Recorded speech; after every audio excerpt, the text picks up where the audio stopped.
naman Sheena Asaula ay gustong mag-apply bilang isang sekretarya sa isang kumpanya. Ngunit natapos lamang niya ay high school dahil sa hirap ng buhay, kaya hindi na siya nakapagkolehiyo pa. Sa kanyang pag-apply, may isa siyang nakasabay na babae na mag-a-apply din at ito ay nakapagtapos ng kolehiyo at summa cum laude pa. Nang nakita niya ito, ay agad siyang pinanghinaan ng loob. Ngunit itinuloy pa rin niya ang kanyang aplikasyon. Sa kanyang unang pagpasok sa pinto, iba na ang pagtingin sa kanya ng mag-e-interview na halos tingnan siya mula ulo hanggang paa dahil sa kanyang kasuotan. Habang siya ay ine-interview, para bang walang gana itong makinig sa kanyang mga sinasabi. Hindi na po ako nakapagpatuloy ng kolehiyo at hindi na po kaya akong suportahan ng mga magulang ko. Yung tatay ko po ay mag-iisda lamang, tapos yung nanay ko po ay nasa bahay lamang at siya po ay PWD. So, can you tell me about your work experience or ano ba ang mga trabaho na napasukan mo? Ma'am, ang napasukan ko pong trabaho, naging cashier na po ako sa mga tindahan. Tapos, nag-aalala rin po ako ng bata. Yun lang po, ma'am.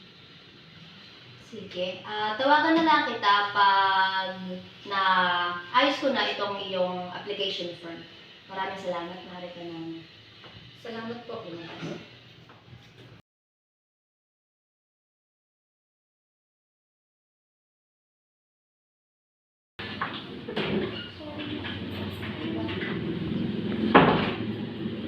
Myrtle June, next na po.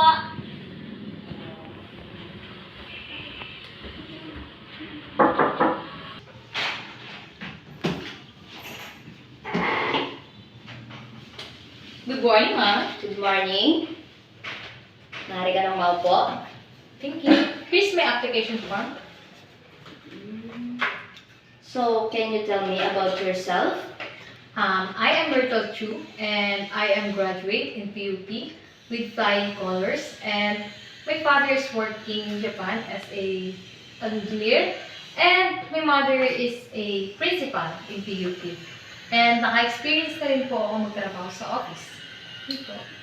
Sa akin nababasa sa iyong application form. So, sobrang ganda dahil ikaw ay nag-aral sa PUP.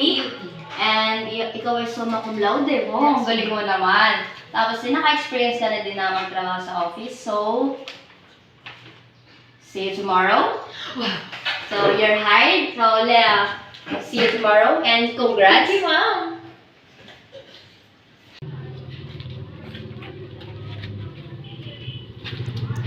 Pagkatapos ng interview, ay umuwi na siya sa kanilang tahanan at nakita niya ang kanyang ina na nagwawalis. Oh, anak, kumusta ang iyong pag-apply ng trabaho? Sabi po sa kanila, mama, tatawagan na lang daw po ako, ite-text. Pero narinig ko po, hindi daw po sila tumatanggap ng mga high school graduate lang. Mas malaki yung oportunidad sa mga nakakapag-kolehiyo. Eh, hindi naman ako mama nakapag-kolehiyo. Kaya, hindi na rin siguro ako aasa. Pasensya ka na anak ha, dahil sa kahirapan ng ating buhay, hindi ka namin napagtapos ng pag-aaral. Ayos lang yun, ma. Marami pa namang oportunidad na dadating sa buhay natin. Hayaan mo anak, dahil may tamang trabaho darating para sa iyo. Kinabukasan, nagkasalubong sila Aling Shaila at ang kaibigan niyang teacher na si Daisy. Hoy, bakit naman? Ay, itong akong anak ay nag-apply ng trabaho ay hindi natanggap dahil daw siya ay hindi nakapagtapos ng pag-aaral. Ay, may solusyon ako diyan. Papasukin mo sa ALS. Kapag pagpapasahin mo lang ng ng mga requirements. Ay, ganun ba? Mara, ay nakakatuwa naman. Oo, Mared, mag-i-start na kami. Ako ang teacher. Ay, alat sasabihin ko sa aking anak. Ay, Tuwan sige. tuwa yung sigurado ko. Oo, ay sige, Mared. Dito na ako, O, Mared. sige, Mare.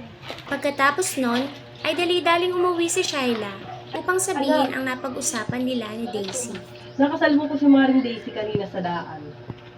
Ano pong pinag-usapan mo? Ay, ayun, tungkol na nga sa hindi mo pagtatapos ng pag-aaral. Ay, nirecommend niya na mag-aral ka sa ALS. Kaya lang, kailangan mo magpasa ng mga requirements bukas. Dahil sila ay mag-uumpisa na daw. Ganun po ba? Sige po, ma. Iintindihin ko na po yung mga ipapasok na requirements. Ay, sige, anak. Kasi kasuhin mo na. At muli, ay maaari na niyang ipagpatuloy ang kanyang pag-aaral.